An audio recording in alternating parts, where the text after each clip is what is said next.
chief urging local manufacturers to do more in reducing plastic pollutants.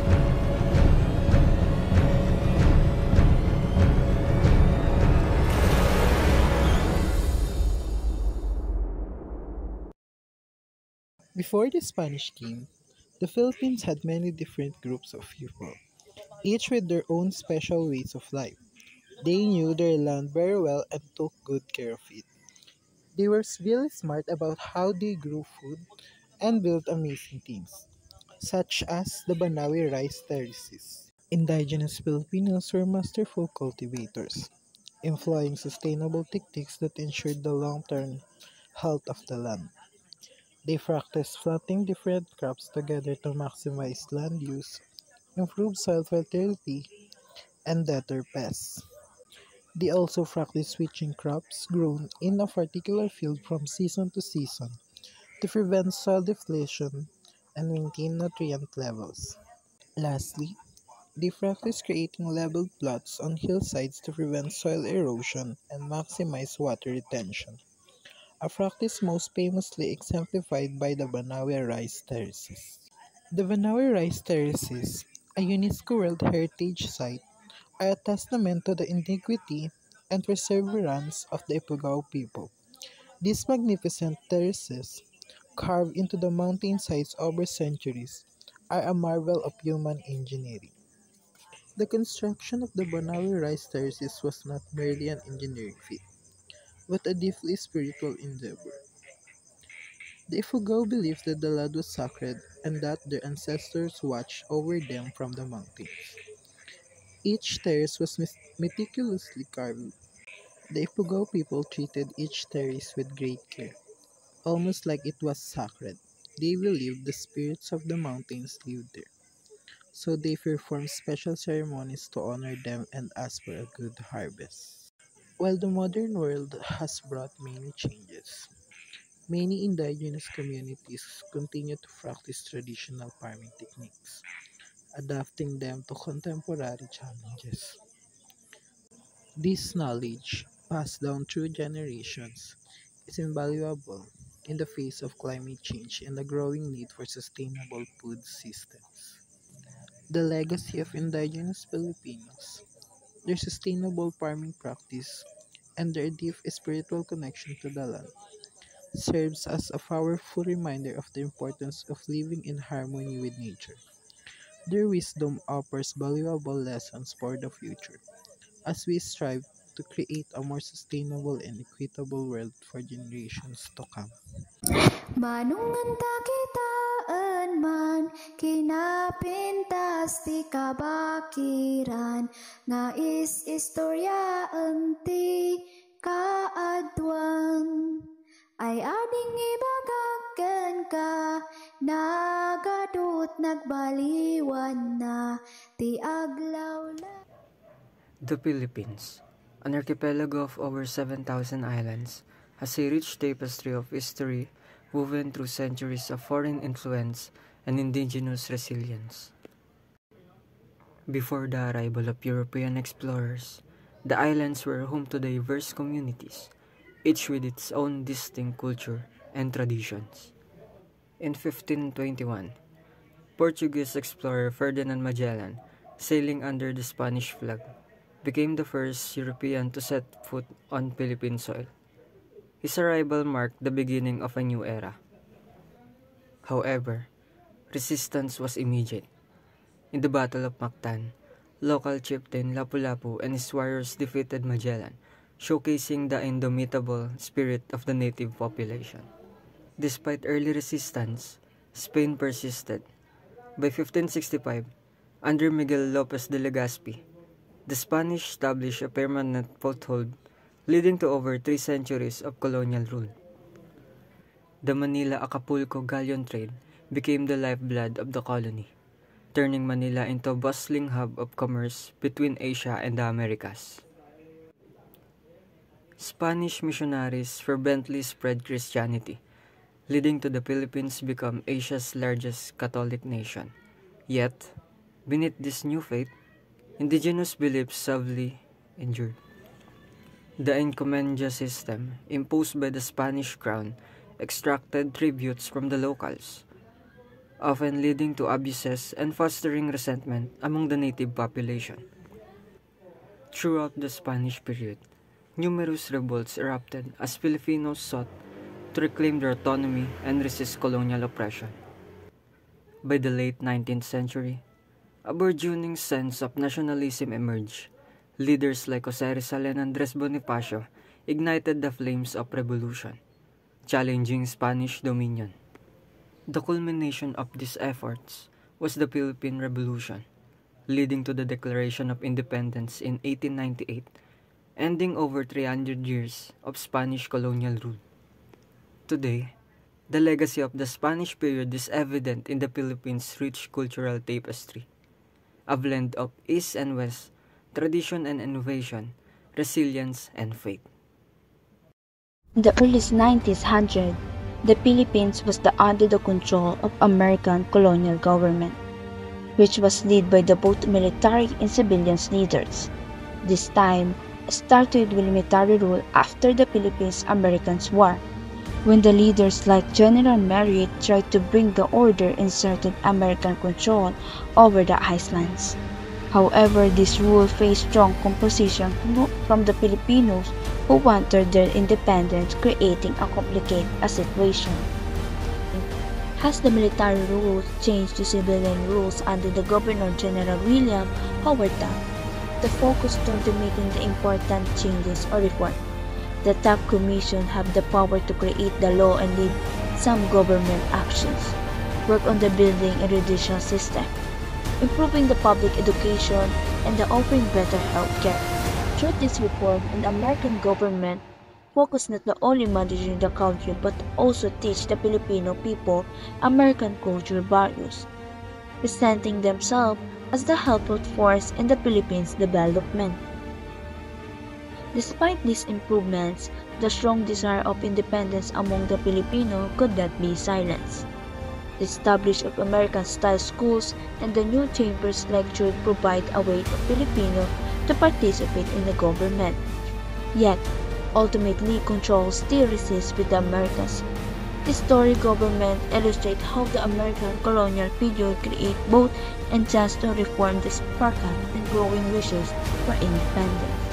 Ultimately, influence the Philippines' path toward self-control.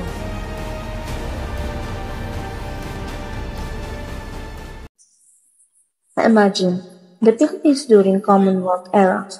Filipinos were bursting with the pride, dreaming of the true independent nation.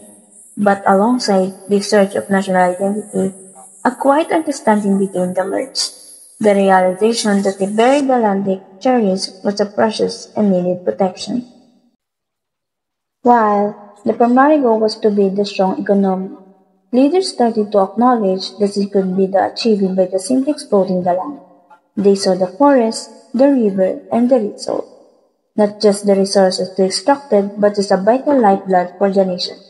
So they took the first tentative step towards conservation, trying to find the balance between the process of preserving the environment.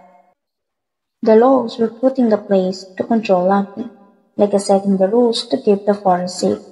The idea was to prevent reckless chopping down to the trees, ensuring there would be the forest for generations to come. But this rule we often ignore. A bit like fence with the too many gaps, the push of economic growth was strong. A constant pull to use the forest to chamber to another resources, making it harder to protect them. The threatening the movement of to protect the environment was suddenly shattered by the brutal arrival of the Japanese. Survival became the only priority. People were fighting for their lives, and they need to be secured resources for the war effort intensified. This means the delicate balance between the process the environmental protection was to completely throw off. The forest, once seen as something to cherish, now become the source of material for the war, leading to the rapid devastating exploitations. The Japanese, despite needing resources to continue their war, like a starving person grasping for food. To feed this insatiable need, they drastically increased the logging operation, cutting down the vast swaths of forest, It was like the reckless assault to the green lungs of the land. Not the only that, but fertile farmlands were taking over to serve the Japanese military, distributing the age-old ways of Filipino farming.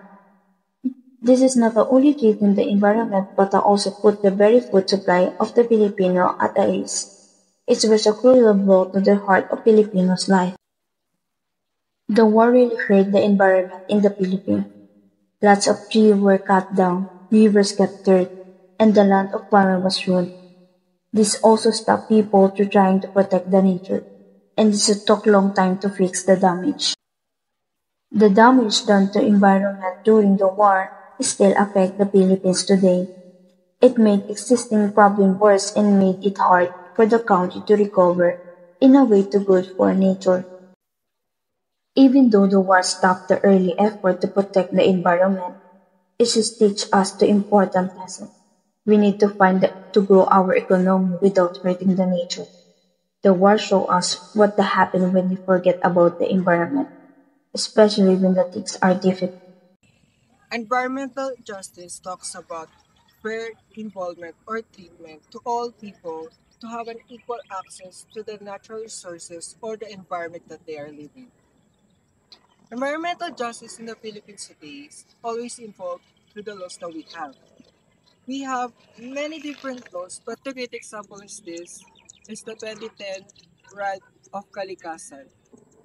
It enables the citizens to be able to have an immediate judicial action in terms to their environmental rights so that they can have constitutional rights in terms of their environment that they are living.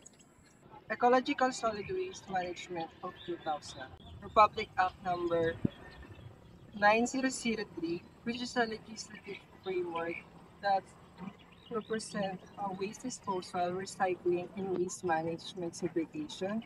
With this, it can help the public health and also help the environment as well.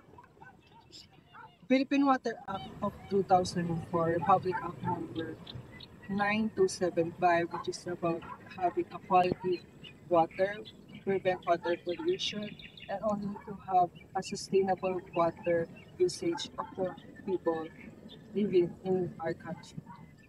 Philippine Air Act of 1999, which is Republic Act number 8749, that incorporates to have a quality air in our environment to have the citizens a quality air that they can breathe and a clean air environment. In 1993, there's a lawsuit to the Secretary of DNR, which is Department of Environment and Natural Resources, against of having an insurance timber that causes deforestation.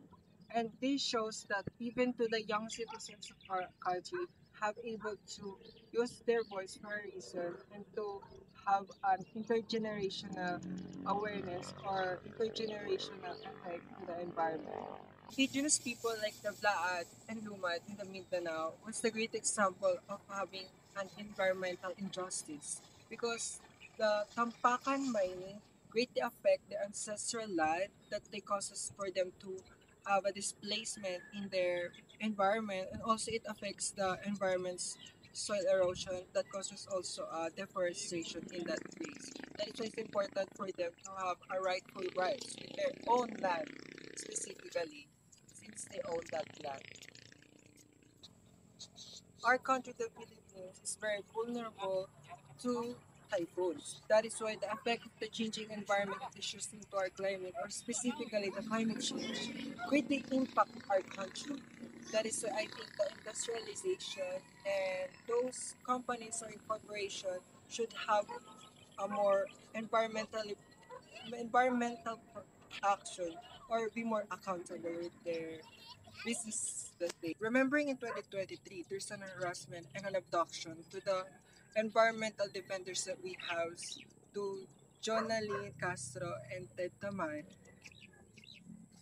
As a normal citizens, it can be beneficial and we play a very important role in having our environmental justice because it's our own right as an individual to have that right in terms of the natural resources that we have in our environment. And the government, business sectors, and the citizens should work hand in hand.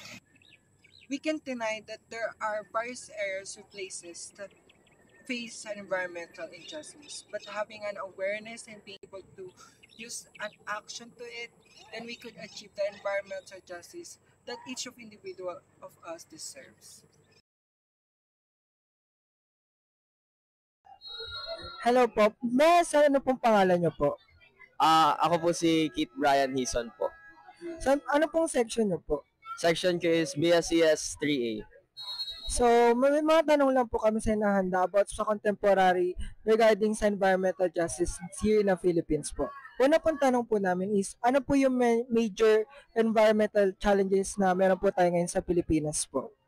Yung major challenges na kinakaharap ng Philippines pagdating sa environmental protection and overall degradation is yung maraming illegal na pagkuha ng natural resources natin. So, pag illegal siya, parang walang regulation. So, kuha lang tayo ng kuha and walang kapalit.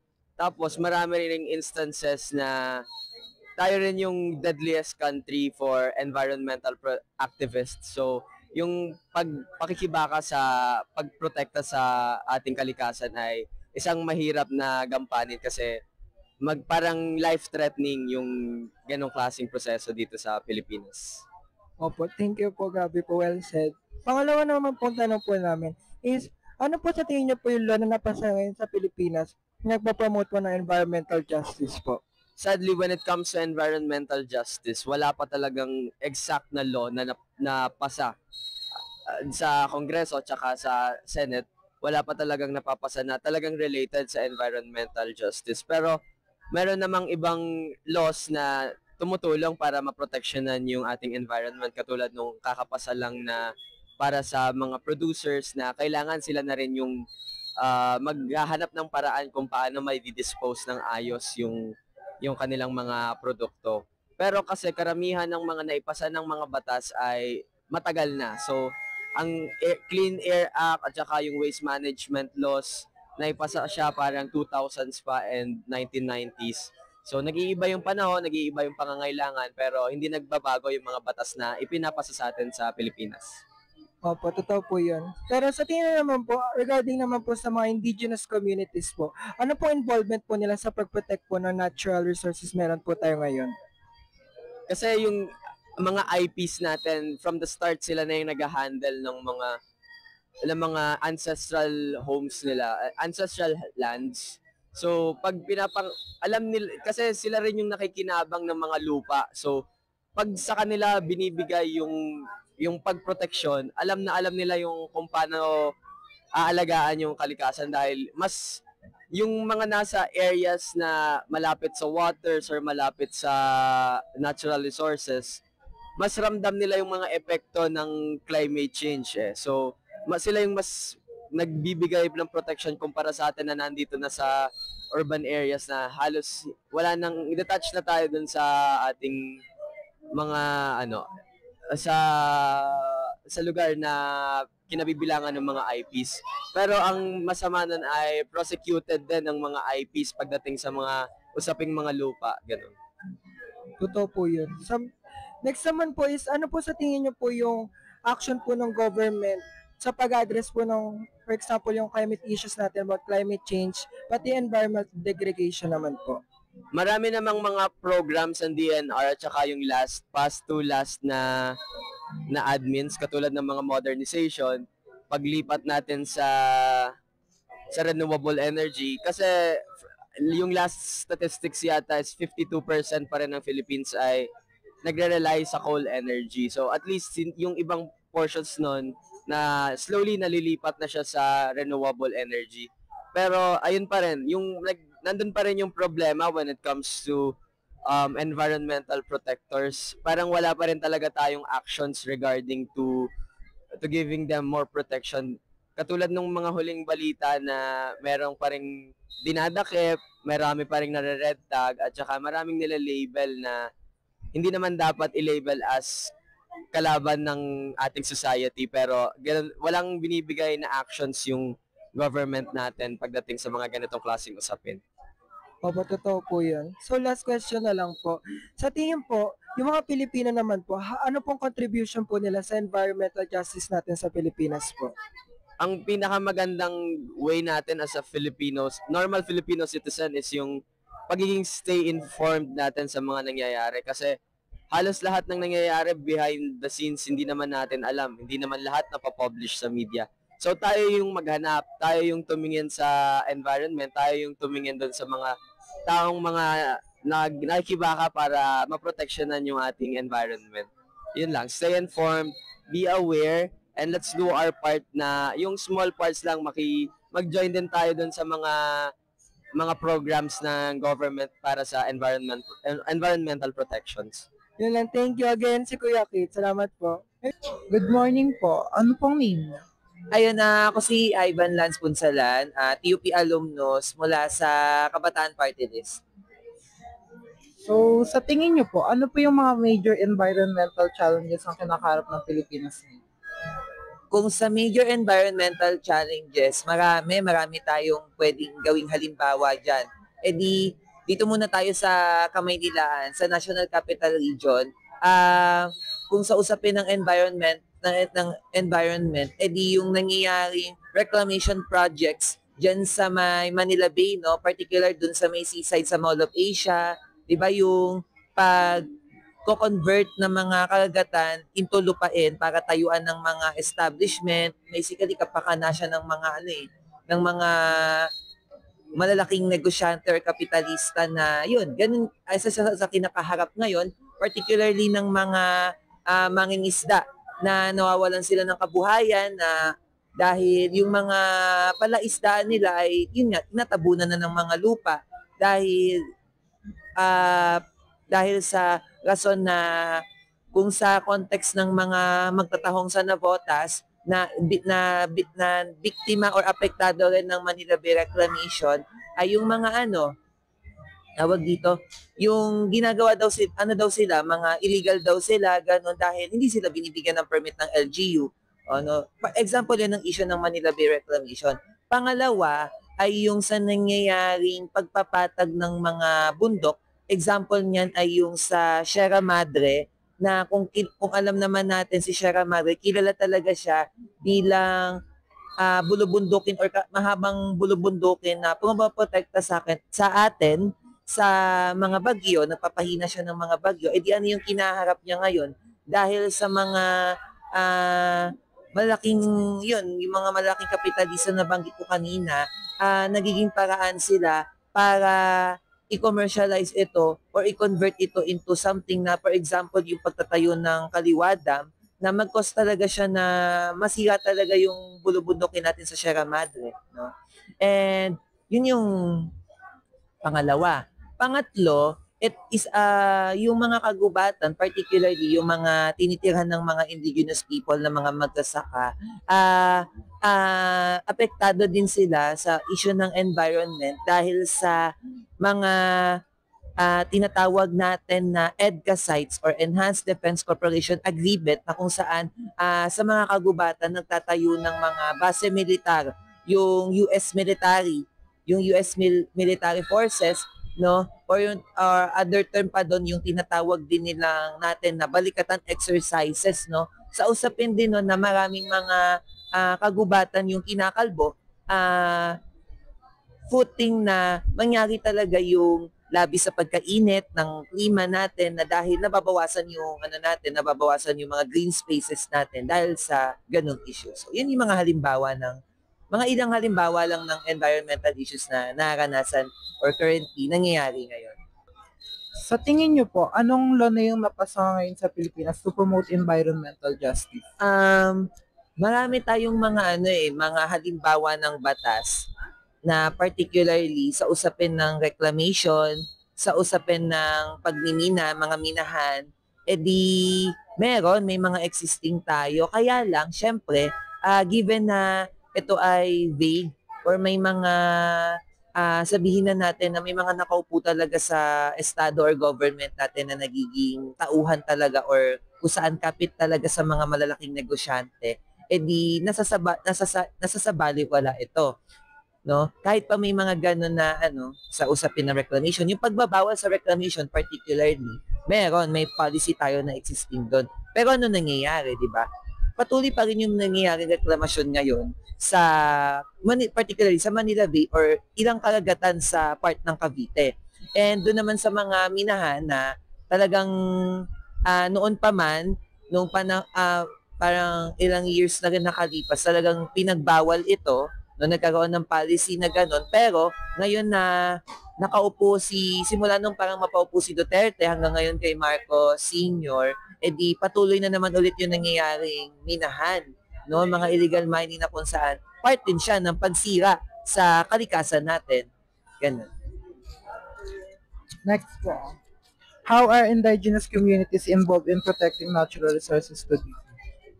Yung role ng mga indigenous people, mahalaga siya. Mahalaga siya sa natin, sa lipunan talaga natin. Bilang sila yung mga tinatawag natin na pambansang other term sa kanila, pambansang minorya, no. Parte sila ng lipunan natin na kung saan role talaga nila. Di pangalagaan talaga yung mga yung kalikasan natin, yung mga kabundukan, mga kagubatan, ganon, pinakamagandang example na gampanin talaga nila. And also, talagang, parang mapanatili, protektahan talaga yung kalikasan natin bilang yung kalikasan natin. Parte yan na pinagkukunan talaga ng likas na yaman eh. Given na yung Pilipinas, sobrang yaman niya sa natural resources. Di yung mga indigenous people, napakahalaga ng role nila doon, no? Para mapanatili yung yaman talaga natin, no? Na tayo, yung Pilipinas kilala bilang isa sa mga bansa na talagang mapagkukunan ng napakaraming hilaw na materyales na nagagamit sa mga iba't ibang products ng iba't ibang bansa, even dito sa Pilipinas. Sa tingin niyo po, anong action ng Philippine government para ma-address yung climate change and environmental degradation? Kung sa usapin ng action nila sa climate change, di parang meron silang mga programs na parang buwad naman, parang hindi naman talaga makakatulong sa climate change. Di or sa environment, gano'n. Isang halimbawa dyan ay yung sikat yung kilala ngayon na tinatawag natin na yung PUB Modernization Program or ngayon ay Public Transport Modernization Program na isa jeepney phase out, if familiar kayo dun. Parang isa sa rason talaga daw nila, kailangan daw palitan na yung mga traditional jeepneys para daw sa mabawasan daw yung pollution, no? Yung mga ganong example na, ayan, pero kung titingnan kung bubut-butin natin, di ginagawa lang naman nila yun para papasukin yung importation ng mga modern jeepneys. Rason para talagang mawala ng kabuhayan yung mga jeepney drivers. Pero kung sa environment din, balikan ulit natin sa environment, hindi naman talaga helpful din yon dahil kung titingnan yung mga modern jeepneys, makakapal pa rin yung mga usok na nilalabas nila. Parang hindi pa rin sila nakakatulong. Also, yung sa tinatawag din natin na yung nabanggit ko din kanina na yung sa mining, yung sa Manila Bay Reclamation Projects na may mga policy sila na nababaliwala din. And yun, may factor din yun sa pagbabago ng klima natin, no? Yung pagkalbo ng mga kagubatan, pagtaas ng temperatura dahil sobrang init na. Also, kung sa context ng mga karagatan, di pagbabago rin sa klima yun na example, may mga areas na sobrang apektado ng pagbaha or yung sa pag-ulan, sobrang taas gabing pag-ulan, mga ganong halimbawa. Last po, paano na-contribute ang mga Pilipino sa environmental justice sa kanilang community? Di kung sa usapin ng environmental justice, no, kung makikita naman natin ngayon, kahit sa media, sa mga different organizations, no, and yung Kabataan Party List, isa talaga siya sa uma-action din laban sa mga balakpan sa pagsamantalahan or kimkimin yung mga likas na yaman natin or sirain yung kung ano yung yaman or likas na yaman na meron tayo, yung environment natin, particularly mga kagubatan sa provinces. Tayo bilang mga yung mga Pilipino, kasama tayong mga kabataan, mahalaga talaga na butbutin natin, alamin natin at the same time talagang yung paglahok natin sa movement no, yung pag-register natin ng mga calls for environmental justice. And also parang kami sa Kabataan Party List, isa tayo sa Kabataan Party List, isa sa 10-point agenda natin ay para sa environment, no? Aksyong pangklima, to be specific, na mapangalagaan yung kalikasan natin. And kung sa general talaga, edi tayo do simple ways din talaga na yung simple pagtatapon ng basura, yung pagiging aware talaga sa kung ano yung mga maaaring epekto ng deforestation, ng mining, edi doon parang doon pa lang malalaman na natin kapag may mga projects na nangyayari tulad ng reclamation, tulad ng mga minahan, tulad ng balikatan exercises, madali tayong magkaroon ng stand na tutulan yung mga ganong klaseng proyekto na hindi naman talaga magbe-benefit sa atin mga Pilipino, kundi magbe-benefit lang siya sa interest ng iilan. At the same time, maraming mga indigenous people, magkasaka, ang nawawalan ng sarili nilang mga lupain, ng mga sakahan, ng mga tahanan dahil pinapalaya sila sa mga lupain nila na noon pa man doon na sila naninirahan. At ayun ang ginagawa ng estado natin ngayon. Ayun, kailangan talaga natin lumahok din sa movement para doon.